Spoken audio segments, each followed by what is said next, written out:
मैं कहांगा बलावड़ा शरीफ वाले पीर साहब नूं शुभ और फूका वाली सरकार नूं कि हुण तेरियां फूका किथे ने कोरोना वायरस ना दुनिया मरन दई है ते मैं कहांगा फूका वाली सरकार उत्थे जो सारे नूं तस्बे मनका फिर फूका मार मार के सही करना ते कोरोना वायरस नूं भी कोई फूक मार इनू कला जाना कोई स्पैशल त्यारा 130C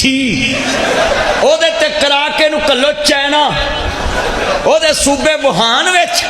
ते पीर साहब इज्जत माप दी मैं बहुत इज्जत करना है बहुत आला हस्ती है असी सब का एहतराम करने और हर मजहबी रहनुमा का एहतराम करना चाहिए पर आंदे ने भट्ठ पवे सोना जिहड़ा कन्ना नू खाए वो सोने का की फायदा जिहड़ा बीबी दे कन खा जे जे तेरियां फूका अज कम नहीं आउणियां ते आउणियां कदों हाँ जी बस एक स्पीकर इनू ला दो स्पीकर तेनू कह चैना नू मूँह कर चलो कोरोना वायरस मुक्के सच्ची गल हाँ हकती बादशाह साहब मैं तो रोज नाम नहीं लेंदा मैं सब का एहतराम करने वाला मौलवी है मैं हर आलमे दीन का हर पीर का एहतराम करना है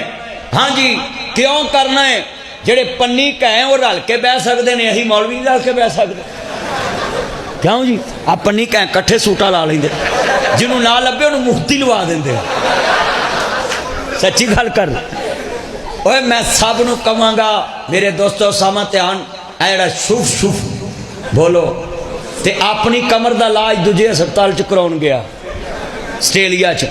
लोकां दे इलाज फूकां नाल ते अपने जहाजां ते वाह भाई वाह हैं